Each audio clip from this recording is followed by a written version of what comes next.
नमस्कार, हरिओम। एक व्यूअर का कमेंट आया है जिसके अंदर उन्होंने पूछा है कि भैया साईं बाबा को भी आजकल काफ़ी लोग भगवान नहीं मानते हैं। इससे पहले कि हम साईं बाबा के ऊपर बात चालू करें, सबसे पहले मैं आपको एक चीज़ एक्सप्लेन करता हूँ, रामचरितमानस का दूसरे नंबर का श्लोक, जिसके अंदर स्वामी तुलसीदास जी वर्णन करते हैं, शंकर जी और पार्वती जी को नमस्कार करते हैं और किस प्रकार नमस्कार करते हैं? श्रद्धा विश्वास रूपिणों। यहाँ पर पार्वती जी को तुलसीदास जी ने श्रद्धा कहा और विश्वास किसको कहा? शंकर जी को। विश्वास शंकर जी को इसलिए कहा क्योंकि विश्वास अगर आपको किसी चीज पर है तो विश्वास टूटता नहीं है। विश्वास मतलब कि आप 100% गैट्री कि हाँ ये ही है। और भगवान शंकर को यह गारंटी है कि राम ही ब्रह्म है, राम ही परमात्मा है। और वहीं बात करें, श्रद्धा इसलिए कहा माता सती या पार्वती को क्योंकि उनके अंदर केवल श्रद्धा है। क्यों? क्योंकि शिव जी के कहने पर वो मान रही हैं कि राम ही ब्रह्म है, राम ही भगवान है, लेकिन उनके मन के भीतर तो प्रश्न उठ रहे हैं, उनके मन के भीतर तो संदेह है। तो और इस बात को याद रखिएगा, जो मैंने अभी आपको रामचरितमानस के द्वारा समझाई, ये आगे चल के जब मैं कंक्लूड करूंगा तब आपको वापस लेके आऊंगा, तब इसको चीज को याद रखिएगा। चीज और तुलसीदास जी ने लिखी, इन्हीं दोहों के कुछ दोह आगे शंकर पार्वती की वंदना करने के बाद, हनुमान जी, सीता जी, नारायण सबकी वंदना करने के बाद वंदना करते हैं। वंदौ गुरु पद पदम परागा, सुरुचि सुवास सरस अनुरागा। मतलब गुरु जी के चरण की वंदना करने से आपकी जो रुचि है, आपका जो अनुराग है, वो सुरुचि के प्रति बदलने लगता है। सुरुचि मतलब रुचि तो हर किसी को होती है, रुचि मतलब अफेक्शन, है ना?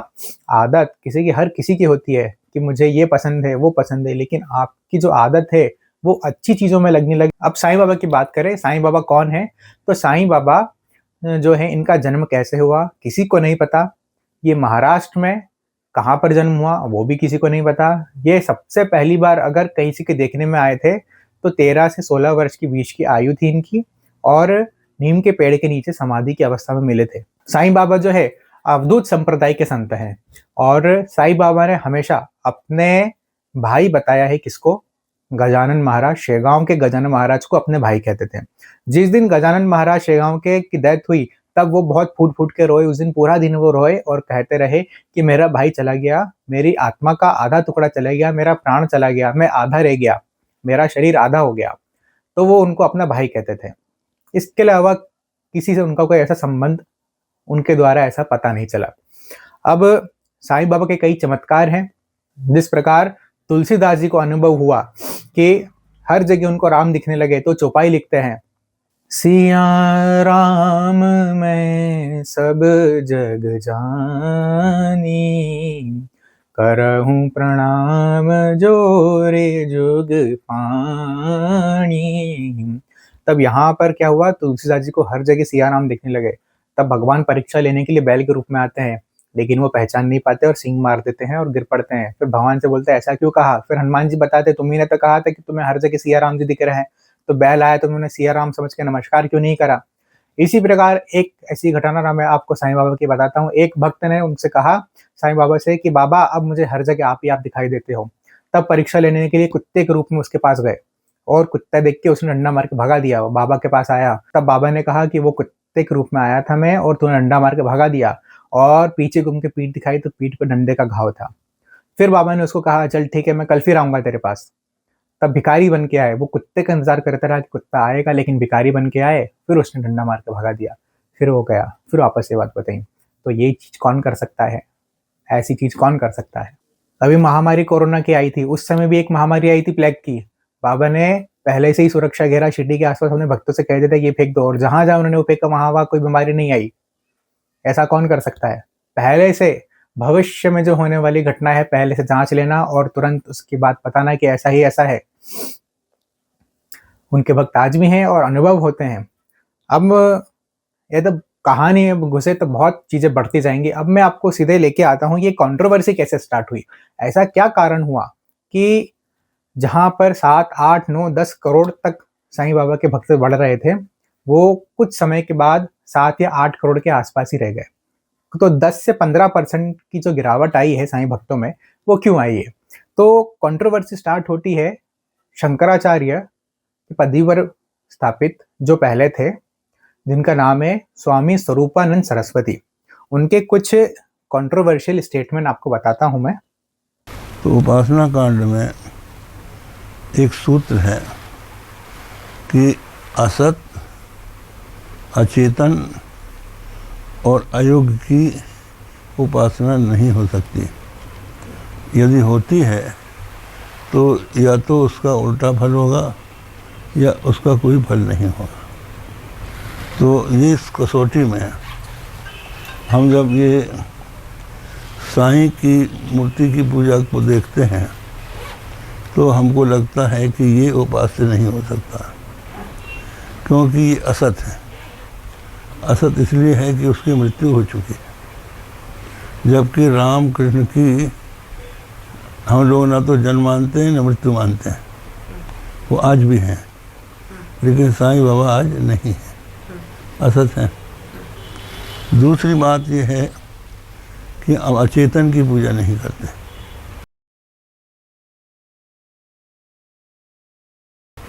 लोग हम पर आक्षेप करते हैं कि आप मूर्ति की पूजा करते हैं, तो अचेतन है। लेकिन इसका हमारे पास उत्तर ये है कि हम लोग जो जयपुर में मूर्तियाँ रखी हैं उनकी पूजा नहीं करते। हम उनको मंदिर में लाकर वेद मंत्रों से प्राण प्रतिष्ठा करके उसमें चैतन्य का आवाहन करते हैं, तब उनकी पूजा करते हैं। तो जो साईं बाबा की मूर्ति है वो कोई देवता है नहीं, तो उसको प्राण प्रतिष्ठा करके चेतन नहीं बनाया जा सकता। और तीसरी बात, जो अयोग्य है उसकी उपासना नहीं हो सकती। तो साईं बाबा में ऐसी कोई योग्यता नहीं है जो हमारे लिए अनुकरणीय हो, जिसके कारण वो हमारा उपास्य बन जाए। उनका जो चरित्र है, जो उनके यहाँ से प्रकाशित है, उस चरित्र को देखते हुए ये लगता है कि वो व्यक्ति चरम पीता था, बार बार क्रोध करता था और मांसाहार करता था, बकरा काटता था और ये पूछता था कि तुम बकरा का मांस खाओगे कि अंडा खाओगे, इस तरह की बात करता था। एकादशी के दिन ब्राह्मण के मुंह में वो ठूंस देता था मांस। तो ये सब काम वो करता था। ऐसी स्थिति में और कभी उसने भगवान का नाम नहीं लिया। तो ऐसी स्थिति में वो हमारे लिए योग्य कैसे हो सकता है, आराध्य कैसे हो सकता है। तो पहली बात जो इन्होंने कही कि असत, इनका ऐसा कहना है कि हमारे राम और कृष्ण जो हैं वो आज भी हैं, उनको मरा हुआ नहीं मानते। तो अगर आपको बता दिया जाए तो श्री कृष्ण का अंतिम संस्कार किया गया था, लेकिन उनकी चेतना अभी भी है। उसी प्रकार साईं बाबा ने भी समाधि ली थी, ठीक है, और उनकी चेतना अभी भी है। उनके भक्त अनुभव करते हैं, लोगों को अभी भी अनुभव होते हैं। जैसे आप जगन्नाथपुरी में जाओगे, जितना अनुभव आपको श्री कृष्ण का वहां पर होगा, उतना ही अनुभव आपको साईं के शिरडी मंदिर में होगा। इतना ही नहीं, जितना ही अनुभव एक नॉर्मल व्यक्ति अपनी भक्ति करते हुए श्री कृष्ण की आराधना करते करते चैतन्यता का आभास करता है, उतना ही चैतन्यता का आभास कोई भी व्यक्ति, जो भी साईं भक्त हो, उनको पता ही होगा, उन्होंने अनुभव करा होगा कि उनको अनुभव होता है, उनको चेतना का अनुभव होता है। दूसरी बात ये कह रहे हैं कि ये मूर्ति की पूजा इसलिए करते हैं क्योंकि उसके अंदर प्राण मंत्र के द्वारा प्राण प्रतिष्ठा करके चेतना डाली जाती है। तो ये मंत्र के द्वारा प्राण प्रतिष्ठा कैसे करी जाती है पता है आपको? जो व्यक्ति प्राण प्रतिष्ठा करता है, उस व्यक्ति के भीतर इतनी शक्ति होनी चाहिए कि मंत्र के द्वारा उनका आवाहन करके उसके अंदर प्रवेश कराया जा सके। और जो भक्त रहते हैं, उन्होंने साईं मंदिर में भी उनकी चेतना को प्रविष्ट कराया है, और इसके साक्षात प्रमाण लोगों को मिलते हैं, अनुभव मिलते हैं, और चेतना का अनुभव सबको होता है। और भगवान मानने का सबसे बड़ा कारण यही है कि लोगों को अनुभव होते हैं। यहाँ पर कोई प्रश्न कर सकता है कि शंकराचार्य जी बात कर रहे हैं कि मंत्र के द्वारा हम मूर्ति के अंदर प्राण प्रविष्ट करवाते हैं, उससे चेतना जागृत होती है। मैं कह रहा हूँ कि भक्ति के द्वारा साईं की मूर्ति में प्राण प्रतिष्ठा करी जाती है, चेतना जागृत करी जाती है। कोई कहेगा कि भक्ति के द्वारा कैसे कर सकती है, वो तो मंत्र के द्वारा करना है, मंत्र पावरफुल चीज़ है। तो भक्ति मंत्र से भी ज़्यादा पावरफुल चीज़ है। इसका एग्जाम्पल मैं आपको देता हूँ। वृंदावन की एक कथा, एक भजन सबने सुना होगा, जिसके अंदर माई रहती है, वो मूर्ति को लल्ला मानती है। और थोड़ा शॉर्ट में बता रहा हूँ मैं आपको कि वो मूर्ति गिर जाती है तो बोलती है अपने बच्चे को कि जाओ डॉक्टर को लेके आओ। डॉक्टर आते हैं तो धड़कन आती है उसके अंदर से, मूर्ति में से। मुझे आप ये बताओ कि इनके द्वारा करी गई मूर्ति के अंदर माँ प्राण प्रतिष्ठा, क्या उसके अंदर कभी धड़कन सुनाई दी है? भक्ति के कारण सुनाई दी है। प्रहलाद किसी मंत्र के कारण नहीं प्रकट किए थे स्तंभ में से, भक्ति के कारण किए थे। तो यहाँ पे केवल भाग का भाव है। जो अयोग्य होने की बात है, अयोग्य शंकराचार्य जी जो ये हैं, तो स्वरूपानंद जी महाराज जो कह रहे हैं कि अयोग्य है, वो किस कारण पर अयोग्य कह रहे हैं? कि वो चिलम पीते हैं, मांस खाते हैं, ब्राह्मण के मुंह में मांस ठूस देते हैं, एकादशी के दिन ब्राह्मण को मांस खिलाते हैं। तो ये चारों चीज आपको बताता हूँ जो बिल्कुल गलत तरीके से बताई गई है। इस पुस्तक के अंदर साफ साफ लिखा है कि बाबा चिलम पीते सही है, उसमें चिलम पीने में कोई दिक्कत नहीं है। अभी भी नागा साधु, अवधूत और अघोरी साधु जो है वो पीते हैं, और साईं बाबा जो हैं वो अवधूत संप्रदाय के संत हैं, तो इसमें ऐसी कोई बात नहीं है। और फिर और आगे चले तो आप कहते हैं कि मांस खाते हैं। इस पूरी पुस्तक में कहीं पे भी ऐसा लिखा नहीं है कि साईं बाबा मांस खाते हैं। उन्होंने सदैव मांस खाने का मना करा है। हाँ, ये बात जरूर है इसके अंदर कि बाबा जो है मीठे पुलाव और नमकीन पुलाव पकाया करते थे, जिसके अंदर मीठे पुलाव जो थे वो सभी के लिए होते थे, और मांस युक्त नमकीन पुलाव जो थे वो केवल मुसलमानों के लिए होते थे। ठीक है, उसे शाकाहारियों को छूने की भी आज्ञा नहीं थी, उस बर्तन को भी छूने की आज्ञा नहीं थी। फिर बात आती है कि बाबा मांस खाते थे, तो पूरी किताब के अंदर या उनके पूरे चरित्र के अंदर ऐसा कहीं उल्लेख नहीं है कि बाबा मांस खाते थे। सदैव उन्होंने ना तो कभी खाया और ना ही किसी को जबरदस्ती आज्ञा दी ऐसे करने की। आज्ञा दी है लेकिन वो परीक्षा के रूप में, मैं अभी आगे बताऊंगा आपको। और साथ ही साथ जितने साथ के लोग थे जो मांस वाला पुलाव खाते थे, उनको भी मना किया करते थे कि ये उपयुक्त नहीं है, इससे नहीं करना चाहिए। फिर अगली बात आती है कि ब्राह्मण के मुंह में मांस जबरदस्ती ठूस दिया, तो ऐसा कहीं उल्लेख नहीं है, ये मन से बोली गई बात है। फिर इसके बाद बात आती है एकादशी के दिन एक ब्राह्मण की जबरदस्ती मांस खिलाया। कैसे खिलाया? अब इसके अंदर ये भी आधी अधूरी बात बताई है। गुरु परीक्षा लेने के लिए कई बात करते हैं। एक केलकर, दादा केलकर नाम के एक ब्राह्मण थे, जिनसे उन्होंने कहा कि पुलाव, नमकीन पुलाव कैसा बनाया हो मांस वाला, उसको चख के बताओ। तब उन्होंने बिना देखे बोल दिया कि अच्छा बना है। तो बाबा ने कहा कि तुमने ना तो देखा कुछ करा, और जबरदस्ती हाथ पकड़ के उनको उसका हाथ उसमें डाल के निकालने के लिए कहा। तो यहाँ पर जो थी बात, ये यहाँ पर बात उन्होंने ना खिलाया, खिलाने का वर्णन नहीं है, केवल प्रयास था। और उसके आगे लिखा है कि गुरु हर प्रकार से अपने शिष्य की परीक्षा लेते हैं। ठीक है। फिर केलकर की एक बार और परीक्षा ली थी, उनको कुछ पैसे दिए कि जाओ मांस खरीद के लेके आओ, देखने के लिए कि गुरु आज्ञा का पालन करते हैं कि नहीं करते हैं। क्योंकि गुरु को आज्ञा का पालन अवश्य करना चाहिए, नहीं तो नरक की प्राप्ति होती है, ऐसा शास्त्र कहते हैं। तो जब उनकी बात मान के वो चले गए लेने के लिए, तब उनको रोक दिया और किसी और को भेजा। ये इस किताब के अंदर वर्णन है। ठीक है। फिर और बात बताओ कि मांस की परीक्षा ही क्यों ली? तो मैं आपको बताऊं, मत्स्येंद्र नाथ सबसे बड़े योगी हैं अभी तक के भारतवर्ष के। तो उन्होंने अपने शिष्य गोरखनाथ के सामने मांस और मदिरा प्रस्तुत करा कि लो इसका भोग लगाओ। ठीक है, परीक्षा ली उन्होंने। ठीक है, वैसे ही परीक्षा यहाँ पे लिए स्वामी विवेकानंद जी, उनके साथ भी मांस खाने का वो है, उन्होंने तो मांस खाया भी है, भक्ष भी करा है। तो ये परीक्षा लेना था। और गुरु गोरखनाथ, साईं बाबा दोनों का एक ही वो कारण था कि ब्रह्म की अवस्था चेक करना, ब्रह्म ज्ञान की अवस्था चेक करना, है ना, कट्टरपंथ के अंदर छोड़ना, कहीं ये व्यक्ति के अंदर घृणा तो नहीं है, क्या अच्छा है क्या बुरा है। गुरु गोरखनाथ ने बचना से ये कहा कि अगर तू अपवित्र अपवित्रता का भेद जानता है, ठीक है, या तू किसी चीज को अपवित्र मानता है, किसी चीज को पवित्र मानता है, तो ऐसी परीक्षा लेने के लिए उनके सामने मांस और मदिरा रखी। इतना ही नहीं, फिर आगे शंकराचार्य जी कहते हैं कि वो सदैव अल्लाह अल्लाह किया करते थे, दूसरों का धर्म बदलने के लिए काम किया करते थे। ये उनकी साजिश है कि सबको मुसलमान बनाना चाहते हैं। इस प्रकार के ऐसे वृतांत कहे हैं इन्होंने। तो इसके अंदर की जो बात है, अब ऐसा कुछ नहीं है। मैंने खुद की पुस्तक पढ़ी है। जो हिंदू है उनको हरि नाम संकीर्तन इन्होंने कराया है बाबा ने, विष्णु सहस्त्र नाम उनके भक्तों को बांटा है, भगवत गीता का ज्ञान उन्होंने दिया है। तो अगर वो मुसलमान होते तो ऐसा क्यों करते? बाबा ने सदैव उनको कहा है, ना तो मैं मुसलमान हूँ ना मैं हिंदू हूँ। क्योंकि एक जो संत होता है, जिस संप्रदाय के संत हैं साईं बाबा, किस संप्रदाय के, याद आ रहा है? सोचा, थोड़ा सोचो, किस संप्रदाय के संत है? अभी मैंने बताया था थोड़ी देर पहले, बताइए। अवधूत संप्रदाय के संत है साईं बाबा, और अवधूत संप्रदाय के संत जो है उनका यही होता है कि वो हर जगह ब्रह्म की दृष्टि रखते हैं। उनका कोई धर्म नहीं होता, ना तो वो हिंदू है, ना मुसलमान है, ना किसी और धर्म का वो करते हैं। उनके अंदर केवल ब्रह्म वर्तमान है। ये था। और कंट्रोवर्सी तो बहुत सारी है, अलग अलग है, किस किस की बात करें। इतने की धीरेन्द्र शास्त्री जी के जो कहते हैं वो भी यही कहते हैं कि शंकराचार्य जी मना करते हैं, इसलिए हम उन्हें भगवान नहीं मानते। और शंकराचार्य जी का कहने का कारण यही है। और अब ये जो शंकराचार्य हैं ये साईं बाबा को भगवान नहीं मान रहे हैं, और धीरेन्द्र शास्त्री भी इन्हीं की बात सुन के कह रहे हैं कि साईं हमारे भगवान नहीं है।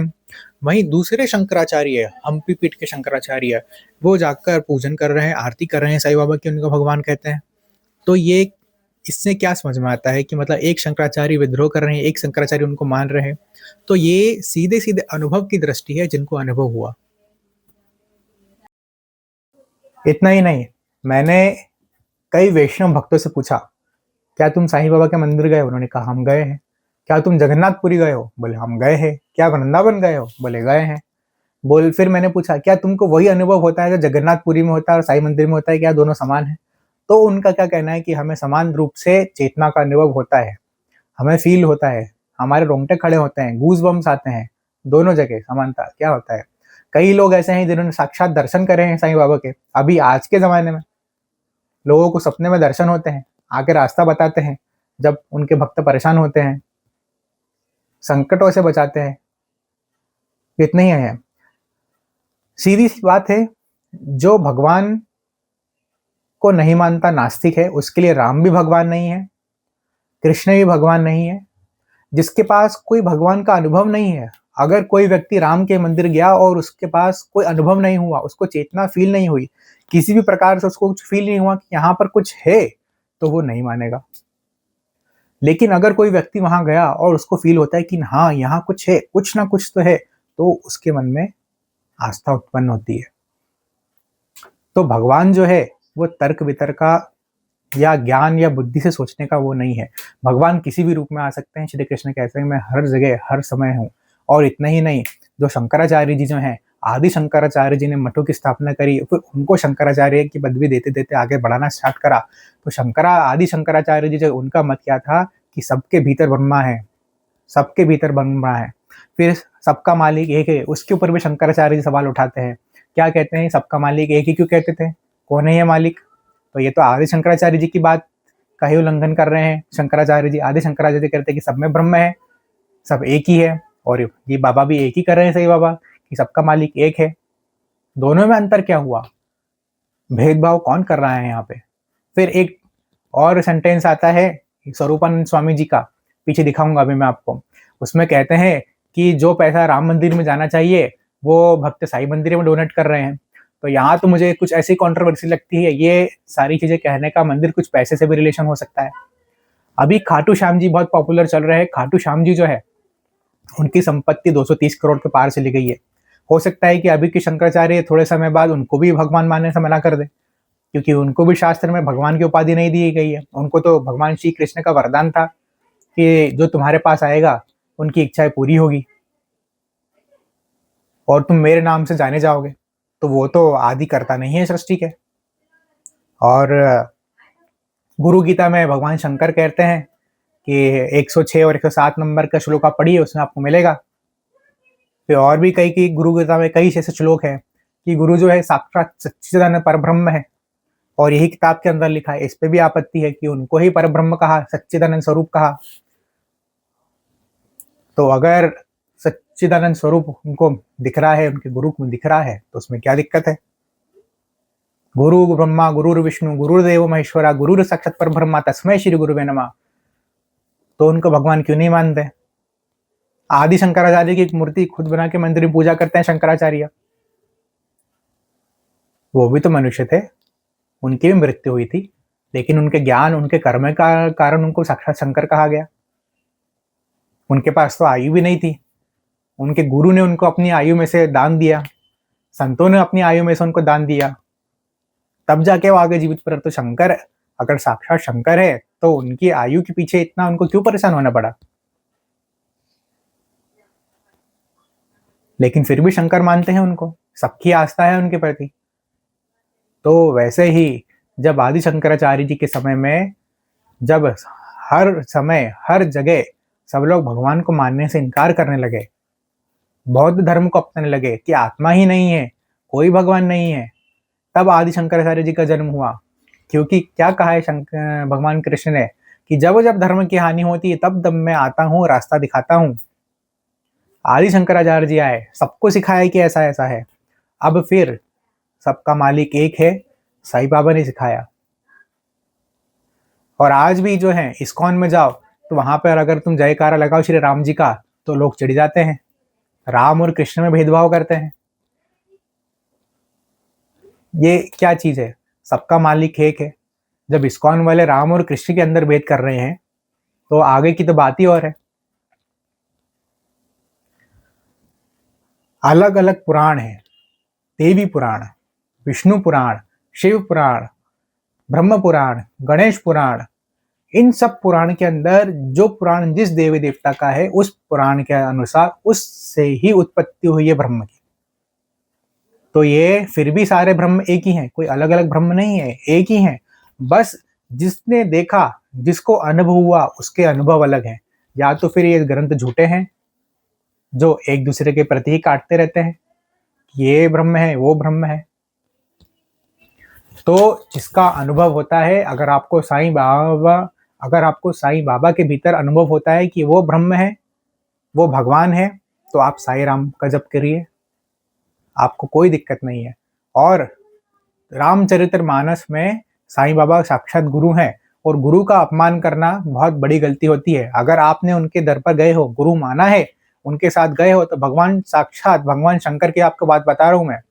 और जब काकभूषुंडी जी शूद्र रूप में अयोध्या में थे और केवल शंकर के अलावा किसी को नहीं मानते थे, भगवान को भी नहीं मानते थे, गुरु की भी अवहेलना करते थे, शंकर जी का अभिषेक कर रहे थे, उनके गुरु आए, उन गुरु के सम्मान में खड़े भी नहीं हुए, तब उन्होंने कहा प्रकट होके वहां पर और श्राप दिया। किसको? काकभूषुंडी जी को। क्या श्राप दिया? कि तू मेरे सामने अहंकार दिखाता है कि मैं शिव की पूजा कर रहा हूं तो गुरु का सम्मान नहीं करूंगा, ऐसी अवहेलना गुरु के मेरे सामने करता है। श्राप दिया कि तू 1000 योनियों में भटकेगा और बार बार जन्म लेगा, बार बार मरेगा। फिर गुरु ने उनसे प्रार्थना करी कि अपना बालक है, इसको क्षमा करिए। तब कहा उन्होंने कि इसको जब 1000 योनियां में भटकने के बाद इसको भगवान का साक्षात्कार होगा। तब वो कौवे के रूप में थे और उन्हें करोड़ों करोड़ों ब्रह्मांड देखे और हर जगह राम जी को देखा। तो क्या है? गुरु की वंदना, गुरु का कभी निरादर नहीं करना चाहिए। ये सारी चीजें जो है मैं आपको बता रहा हूं। मैं इसमें ये पॉइंट नोटिस करी कि शंकराचार्य जी जो ये हैं, इनकी अवहेलना नहीं कर रहा हूँ, ना किसी संत की अपेक्षा कर रहा हूँ। मेरा बस ये कहना है कि हमारे शास्त्र कह रहे हैं कि जहां आपका अनुभव है वहीं आपको ब्रह्म है। भगवान श्री कृष्ण कह रहे हैं मुझे जिस नाम से बुलाओगे मैं आ जाऊंगा। मैं आपको बताऊं अजामिल के बारे में। अजामिल एक बहुत बड़ा अधर्मी व्यक्ति था, सारे पाप करे होंगे उसने, लेकिन उसको मोक्ष कैसे प्राप्त हो? नारायण उसको लेने आ गए। कैसे आए? उसने अपने बेटे का नाम रखा था, क्या रखा था? नारायण। और मृत्यु के समय नारायण नारायण पुकार रहा था अपने बेटे को, लेकिन नारायण आ गए, ये तो मुझे बुला रहा है। तो अगर आपके अनुभव है कि भगवान साई के अंदर है, और अगर आप साई राम साई राम साई राम कर रहे हो, और अगर मृत्यु के समय भी अगर साई राम आपके मुंह से निकलता है, तो लेने आपको नारायण ही आएंगे। हर व्यक्ति के भीतर परमात्मा है, तो अपने भीतर ऐसी किसी के प्रति द्वेष भावना नहीं होनी चाहिए। हर व्यक्ति के भीतर प्रेम होना चाहिए। श्री कृष्ण जी का अवतार ही क्यों हुआ? प्रेम सिखाने के लिए, द्वेष को नष्ट करने के लिए, हर व्यक्ति के भीतर प्रेम दर्शाने के लिए। और वही आज लोग प्रेम को छोड़ के लड़ाई झगड़े में लगे हैं, धर्म के युद्ध में लगे हुए हैं कि हम हिंदू हैं, हम मुसलमान हैं, हम ये है, हम वो है, इसके पीछे पड़े हुए हैं, और असली तो प्रेम के सब भूल ही गए हैं। तो आप इस बात को समझिए। अगर आपका अनुभव हो रहा है कि साईं बाबा के सामने जाकर अगर आपको अनुभव हो रहा है कि उनमें कुछ है, कुछ चेतनता है, तो आपके लिए वो ही मोक्ष का द्वार बनेंगे। वहीं अगर आपको राम जी के द्वार पर जाके अगर अनुभव नहीं हुआ, कृष्ण के जी के द्वार पर अनुभव नहीं हुआ, लेकिन अगर किसी ने कह दिया कि ये भगवान है और आप उसको मान रहे हैं, तो फिर आप कहीं ना कहीं भटक जाओगे, क्योंकि आपको जहां पर अनुभव हो रहे थे वहां से भी आपको अनुभव अब नहीं मिलेंगे। तो मैं आपको कहता हूं, आपका खुद का अनुभव है कि साईं बाबा भगवान है या नहीं है। बाकी ये पुस्तक है सबके सामने। एक बात और है, अभी स्वरूपानंद सरस्वती जी जो हैं, इनके शिष्य हैं एक, जो अभी काफी प्रचलित है, और दूसरे शंकराचार्य जी, तो उनको शंकराचार्य जी भी नहीं मानते।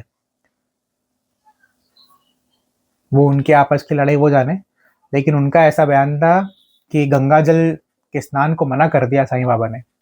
तो उसका पूरा कारण मैं आपको बताता हूँ, और क्या चीज़ है उनने ऐसी चीज, अब उन्होंने जो थी, ठीक है, इस प्रकार से उनको बताया, इस प्रकार से वो चीज़ बताई कि लोगों के मन में गलत डायरेक्शन है। उन्होंने क्या कहा कि साईं बाबा ने कहा कि गंगा जल से मेरा क्या प्रयोजन। तो उन्होंने कहा जिसका गंगा जल से प्रयोजन, तो उससे हमारा क्या प्रयोजन, जिसको गंगा माँ प्यारी नहीं, उनसे हमारा क्या प्रयोजन नहीं।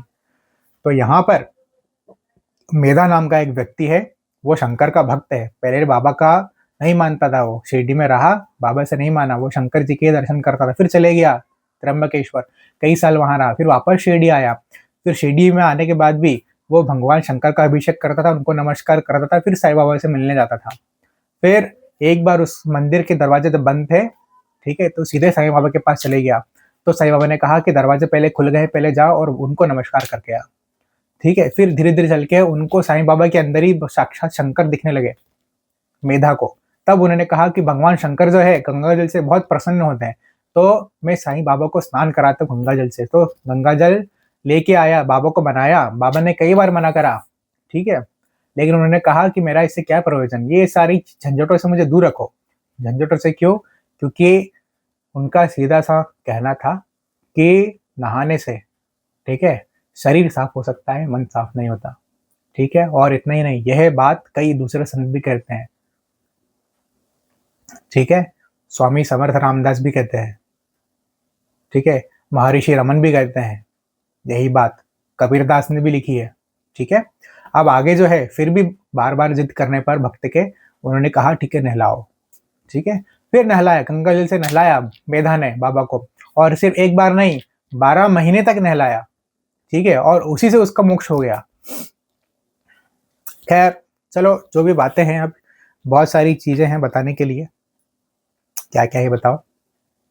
तो अपने अनुभव को देखिए, जानिए, समझिए, और भगवान अनुभव का क्षेत्र है, तर्क करने से कोई मतलब नहीं है। आप जितना अनुभव करेंगे, अपने अंतर्दृष्टि से देखिए, प्रेम से देखिए, आपको अनुभव होगा, बिल्कुल अनुभव होगा।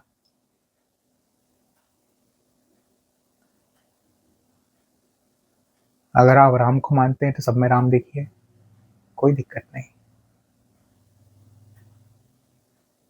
अगर साईं राम कहते हैं, लेकिन अगर आपको शंकराचार्य जी की बात से कोई मन में भीतर में कुछ द्वेष उत्पन्न होता है, कुछ गलत अनुभव होता है, तो मन में मानिए कि ये तो राम ही है साक्षात, आपको राम ही मिलेंगे।